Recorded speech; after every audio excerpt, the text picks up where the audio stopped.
할렐루야, 주님의 이름으로 문안드립니다. 다 같이 사도신경으로 신앙 고백하심으로써 수요일 새벽 예배를 시작하겠습니다. 나는 전능하신 아버지 하나님, 천지의 창조주를 믿습니다. 나는 그의 유일하신 아들, 우리 주 예수 그리스도를 믿습니다. 그는 성령으로 잉태되어 동정녀 마리아에게서 나시고 본디오 빌라도에게 고난을 받아 십자가에 못 박혀 죽으시고 장사된 지 사흘 만에 죽은 자 가운데서 다시 살아나셨으며 하늘에 오르시어 전능하신 아버지 하나님 우편에 앉아 계시다가 거기로부터 살아있는 자와 죽은 자를 심판하러 오십니다. 나는 성령을 믿으며 거룩한 공교회와 성도의 교제와 죄를 용서받는 것과 몸의 부활과 영생을 믿습니다. 아멘. 하나님 감사합니다.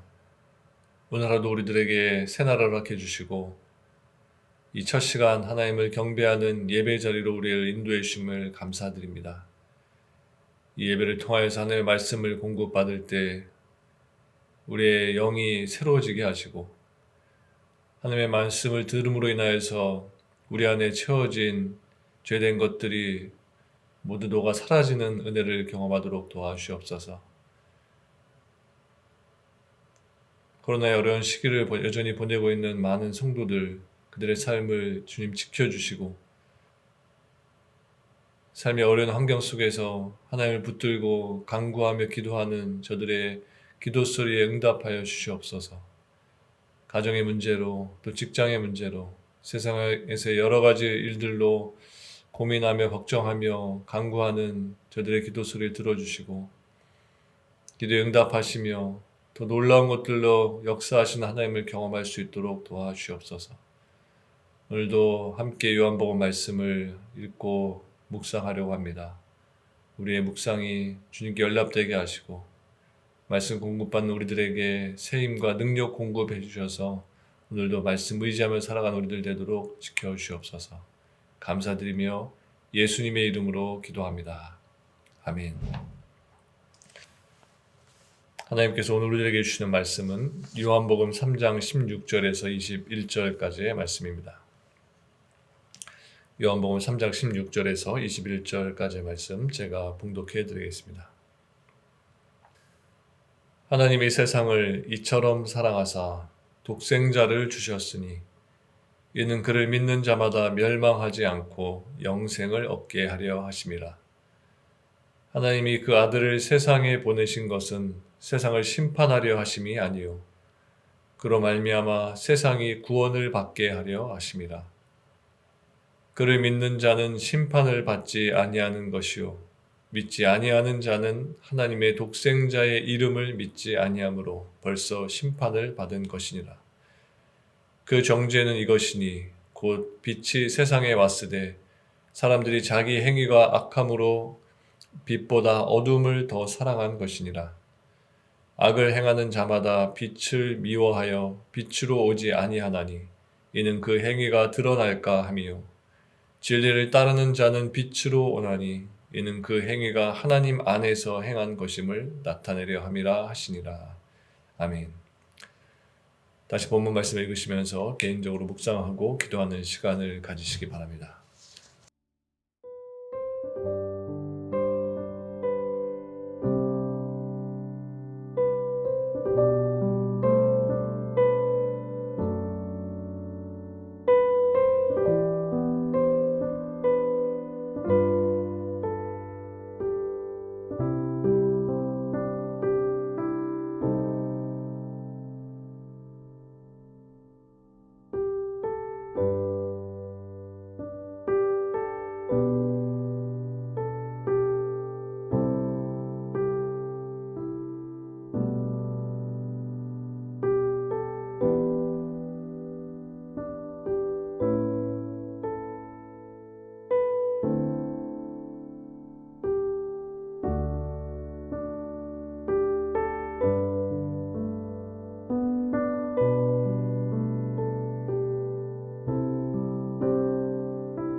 오늘 본문 16절에 보면 하나님께서는 예수 그리스도를 이 세상에 보내시게 된 동기와 그 목적이 나오는데, 동기는 사랑이고 하나님이 예수님을 보내신 목적은 죄에 빠져서 죽게 된 인생들을 구원하시기 위해서라고 했습니다.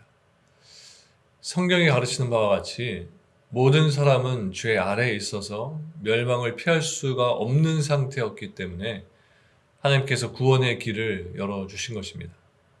이 일은 율법이나 그 밖에 다른 어떤 수단을 동원하더라도 불가능한 일이었습니다. 즉, 이 말은 인류가 절망 가운데 있었다는 것을 의미해 주는 것입니다.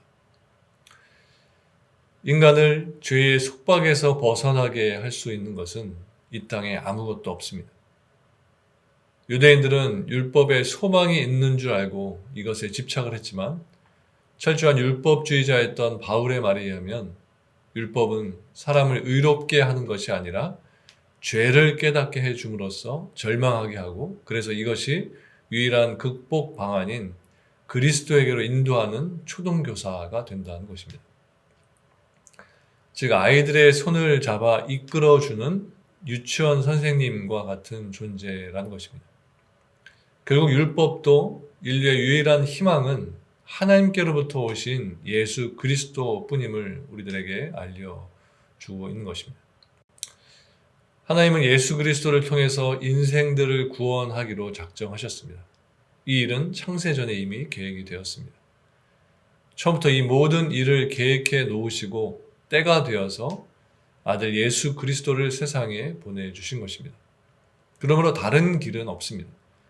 모든 사람은 예수 그리스도를 통해서만 하나님과 화목할 수 있고, 예수님을 믿기만 하면 하나님께서 의롭다 칭해 주시고 거룩한 자녀로 삼아 주시는 것입니다.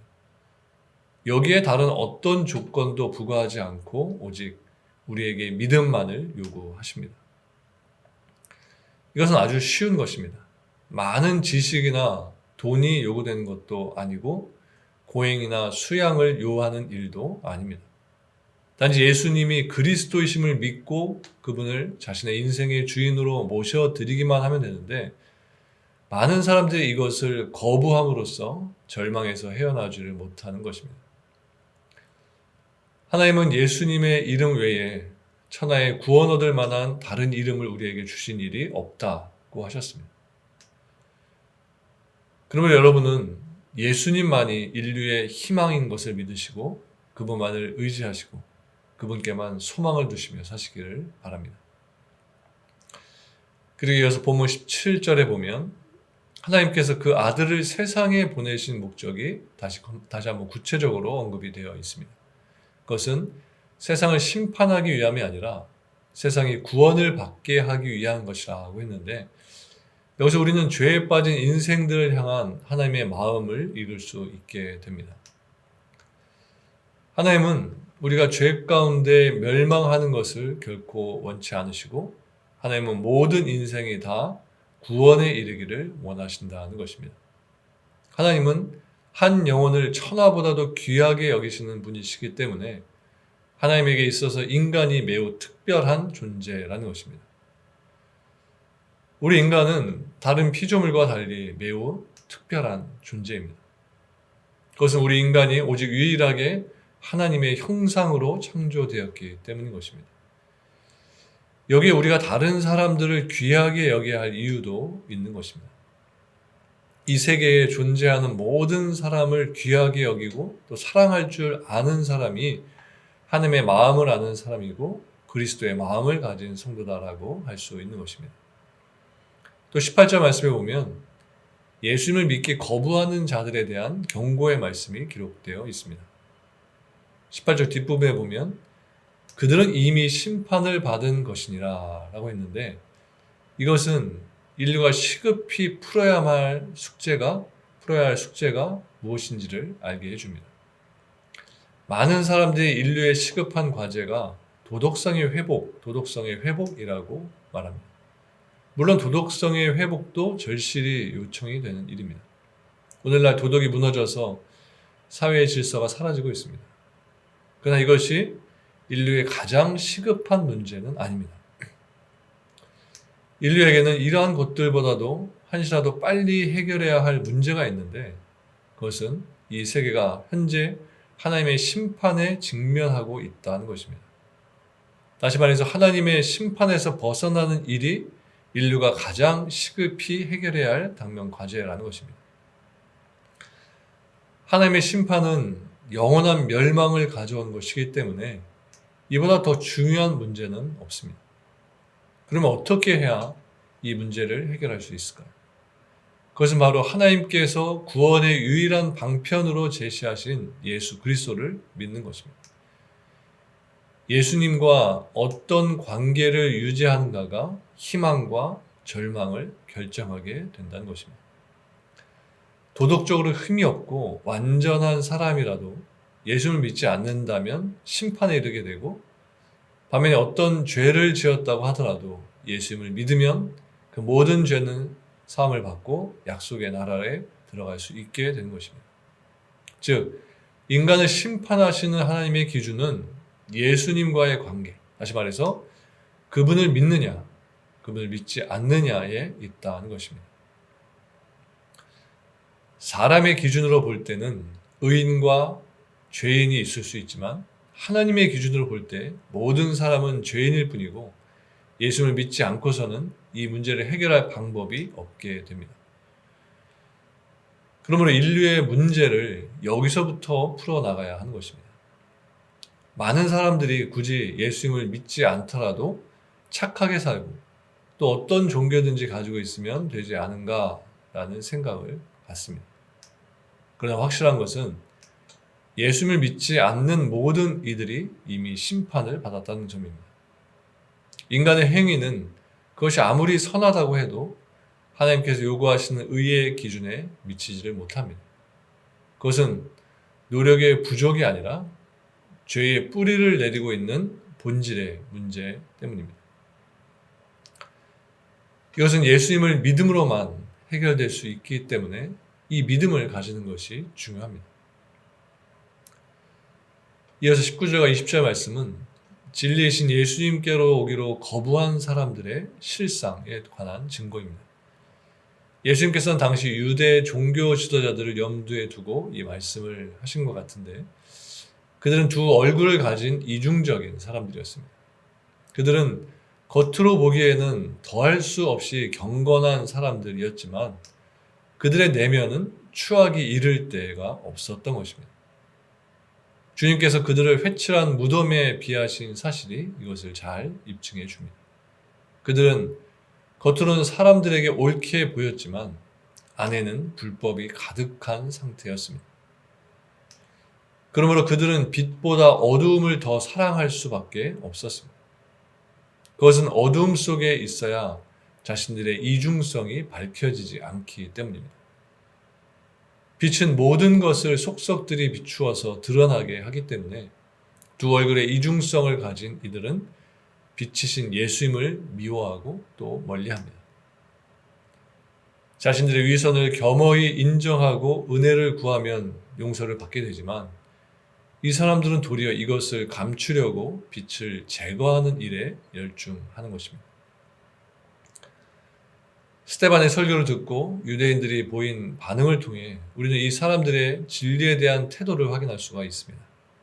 스데반은 그들의 완악함과 위선을 직설적으로 지적했는데 그들은 이것을 견디지 못해서 스데반을 돌로 쳐서 죽인 것입니다.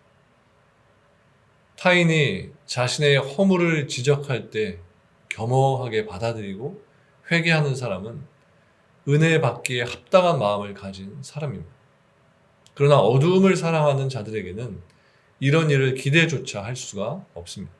그들은 자신들이 가지고 있는 문제점들을 찾아내서 고칠 생각은 조금도 하지 않고 이것을 감추려고 필요한 모든 조치들을 취하는 것입니다. 사단이 자기를 철저하게 위장해서 사람들의 눈을 속이는 것처럼 이 사람들도 같은 일을 하는 것입니다. 우리는 이와 같은 태도를 취해서는 안 됩니다. 빛을 거부하고 제거하는 일에 열중하는 것이 아니라 자신이 행한 모든 것들을 낱낱이 드러내기 위해서 적극적으로 빛으로 나오는 삶을 살아야 하는 것입니다. 여러분, 우리는 무엇보다도 자신이 하나님의 선택을 받은 자라는 사실에 감사해야 합니다. 우리가 선택받았다는 사실은 예수님을 믿고 구원 얻었다는 것으로 충분히 입증이 되어집니다. 그러므로 우리는 새롭게 거듭난 성도로 살아가야 합니다. 우리를 불러서 하나님의 자녀와 일꾼이 되게 하신 하나님의 뜻에 충실한 삶을 살아서 하나님의 은혜를 세상에 나타내는 것이 우리들의 할 일인 것입니다. 빛은 예수 그리스도를 의미합니다. 오늘 보면 16절 말씀을 예수님 대신에 빛이라는 단어를 넣어서 제가 읽겠습니다. 하나님이 세상을 이처럼 사랑하사 빛을 주셨으니 그 빛에 거하는 자마다 멸망하지 않고 영생을 얻게 하려 하심이라. 그리고 오늘 보면 마지막 절 처음에 보면 진리를 따르는 자는 빛으로 오나니 라고 했습니다. 진리 대신 예수 그리스도를 따르는 사람들은 주님의 빛으로 나아가는 삶을 살 수밖에 없고, 그리고 그 빛을 받아서 그리스도를 증거하는 빛된 존재들로서 살게 되는 것입니다. 빛된 존재들로서 오늘도 여러분의 삶을 통해 진리 되신 예수 그리스도를 증거하며 사시는 모든 분들 되시기를 주님의 이름으로 간절히 축원합니다. 함께 기도하시겠습니다. 하나님 감사합니다. 죄인들인 우리들을 구하시기 위해서 독생자 예수 그리스도를 우리들에게 보내주시고 십자가의 희생과 그 사랑으로 우리에게 새 생명을 얻게 해주심을 감사드립니다. 구원받은 우리들, 하나님으로부터 은혜 받은 우리들, 이 땅에서 살아가야 할 이유와 목적은 분명히 그 은혜를 베푸신 하나님께 있는 것을 믿습니다. 주님, 우리의 삶이 오직 하나님의 영광을 위해서 예수 그리스도의 그 사랑을 전하는 사람들로서의 삶으로 이어질 수 있도록 우리를 붙들어 주시옵소서. 오늘도 우리들이 가진 생각, 계획, 우리들이 묶어놓은 모든 그런 마음들 하나님 다 하나님의 것으로 채워지게 하시고 우리들의 시선과 우리들의 모든 인생의 방향들이 오직 하나님을 영화롭게 하는 것에 초점이 맞춰질 수 있도록 도와주시옵소서. 예수님께서 그 사랑을 우리들에게 부어주시고 하나님께서 그 은혜를 주셨기에 그 은혜와 사랑 가운데 오늘도 머무는 우리 모든 성도들 될 수 있도록 주님 도와주시옵소서. 감사드리며 예수님의 이름으로 기도합니다. 아멘. 하늘에 계신 우리 아버지, 아버지의 이름을 거룩하게 하시며 아버지의 나라가 오게 하시며 아버지의 뜻이 하늘에서와 같이 땅에서도 이루어지게 하소서. 오늘 우리에게 일용할 양식을 주시고 우리가 우리에게 잘못한 사람을 용서하여 준 것 같이 우리 죄를 용서하여 주시고 우리를 시험에 빠지지 않게 하시고 악에서 구하소서. 나라와 권능과 영광이 영원히 아버지의 것입니다. 아멘.